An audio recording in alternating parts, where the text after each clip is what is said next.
रचना ने मेरी strategy follow करके बायोलॉजी में 100 मार्क्स स्कोर किए। अब नेक्स्ट नंबर आपका भी हो सकता है। मैं आपको नेक्स्ट 10 डेज की बायोलॉजी की स्ट्रेटजी बताऊंगा जिससे आप प्री बोर्ड में इजीली 90% मार्क्स स्कोर कर पाओगे। नेक्स्ट हम 10 डेज के प्लान की बात करेंगे। बायोलॉजी में टोटल 13 चैप्टर्स हैं, उसे मैंने हार्ड, मीडियम, इजी में डिवाइड किया on the basis of level. आप कोई भी लेवल से शुरू कर सकते हो। अगर आपको सारे चैप्टर ऑलरेडी आते हैं तो पहले हार्ड लेवल करना, फिर मीडियम, फिर इजी। और अगर आपका कॉन्फिडेंस कम है तो आप पहले इजी से शुरू करना, फिर मीडियम, फिर हार्ड चैप्टर आपको करने हैं। हार्ड चैप्टर में मैंने इंक्लूड किया है principle of inheritance, variation, molecular basis of inheritance, evolution, biotechnology principle and processes. तो एक दिन लगा के आपको एक चैप्टर करना है, तो 4 दिन में ये 4 चैप्टर्स आप कर सकते हो। याद रखना सबसे ज्यादा जो वेटेज है इन चैप्टर्स का है। उसके बाद मीडियम लेवल में मैंने रखा है sexual reproduction in flowering plants, ये एक दिन में करना है। ह्यूमन रिप्रोडक्शन एक दिन में, ह्यूमन हेल्थ एंड डिजीज एक दिन में, बायोटेक्नोलॉजी एंड इट्स एप्लीकेशन एक दिन में। तो 4 दिन में आप ये 4 चैप्टर्स कवर कर सकते हो। और इजी चैप्टर में रिप्रोडक्टिव हेल्थ एंड माइक्रोब्स आपको एक दिन में करना है। Organism and population, ecology and biodiversity easy chapter है, तो ये एक दिन में कर सकते हो। तो 2 दिन में आप ये 5 चैप्टर कवर कर सकते हो। तो ये था 10 डे का प्लान। अब मैं आपको बताऊंगा कि कैसे हमें चैप्टर पढ़ना है। साथ में मैंने ना फ्री नोट्स दिए हैं रिवीजन के लिए बायोलॉजी के, तो ये टेलीग्राम से आप डाउनलोड कर सकते हो, जिसका लिंक डिस्क्रिप्शन में है। तो ऐसे आप नोट्स क्या कर सकते हो, डाउनलोड कर सकते हो, उसका प्रिंट आउट ले सकते हो।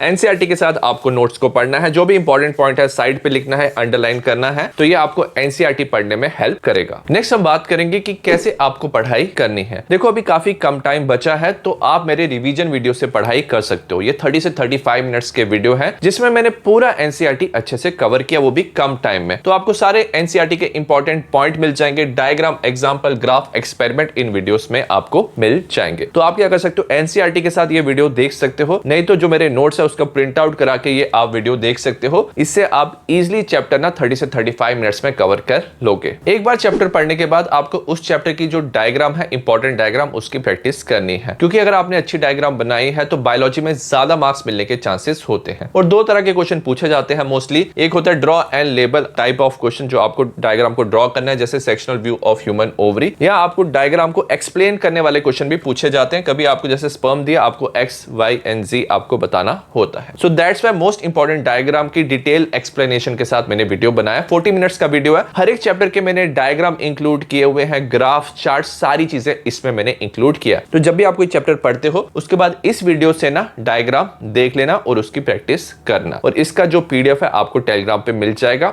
और जो भी मैं वीडियो की बात कर रहा हूं वो मैं डिस्क्रिप्शन में उसका लिंक आपको दे दूंगा। एक बार डायग्राम की प्रैक्टिस के बाद आप उस चैप्टर के पीवाईक्यू की प्रैक्टिस कर सकते हो। मैंने ऑलरेडी 10 ईएस के ना पीवाईक्यू के वीडियोस बनाए हैं, इसका प्लेलिस्ट भी आपको मिल जाएगा। इसमें मैंने जो मोस्ट इंपॉर्टेंट क्वेश्चन है, जो सबसे ज्यादा रिपीट होते हैं, वो मैंने इंक्लूड किया। अब याद रखना बायोलॉजी में क्या होता है, जो पीवाईक्यू है वो तो रिपीट होते हैं, बट जो लैंग्वेज है ना वो थोड़ा डिफरेंट होता है, तो उस चीज पे आपको ध्यान देना है। तो लास्ट 10 ईयर्स के पीवाईक्यू के जो भी वीडियो है, जैसे आप चैप्टर पढ़ते हो उसके बाद आप उसकी प्रैक्टिस कर सकते हो। इसका पीडीएफ भी आपको टेलीग्राम पे मिल जाएगा। टेलीग्राम में अगर आप सर्च बटन पे जाओगे, वहां पे अगर आप सर्च करोगे तो आपको हर एक पीडीएफ वहां पे मिल जाएगा। तो सबसे पहले चैप्टर पढ़ना है, फिर आपको डायग्राम की प्रैक्टिस करनी है, और उसके बाद आपको ये जो पीवाईक्यू है उसकी प्रैक्टिस करनी है। एक बार जब आपने पीवाईक्यू की प्रैक्टिस कर ली तो आपका चैप्टर अच्छे से कवर हो जाएगा। और उसके बाद आपको क्या करना है, उसके बाद आप प्रैक्टिस के लिए ना मेरी एक और प्लेलिस्ट है, उसे फॉलो कर सकते हो। इसमें आपको ना 150 MCQ, case based question, pedigree analysis, important diagram, abbreviation, scientist name, numericals, आपको डेफिनेशन, डिफरेंस इंपॉर्टेंट मिल जाएंगे। तो हर एक चीज यहाँ पे मिल जाएगा। तो जैसे आपने पीवाईक्यू कर लिया, उसके बाद उस चैप्टर के आप एमसीक्यू की प्रैक्टिस कर सकते हो। और कुछ जो इंपॉर्टेंट चीज है जो आपको प्रैक्टिस करना है वो है न्यूमेरिकल। न्यूमेरिकल में जैसे हार्डी वेनबर्ग प्रिंसिपल से न्यूमेरिकल आता है, बेसिस फाइंड करने से न्यूमेरिकल आता है, तो ये अच्छे से प्रैक्टिस करना। स्टूडेंट्स को काफी कंफ्यूजन होता है पेडिग्री एनालिसिस से, तो उससे भी आपको प्रैक्टिस करनी है। तो ये जो प्लेलिस्ट है ये आपको चैप्टर प्रैक्टिस करने में हेल्प करेगा। तो आपको ये सीक्वेंस फॉलो करना, पहले आपको रिवीजन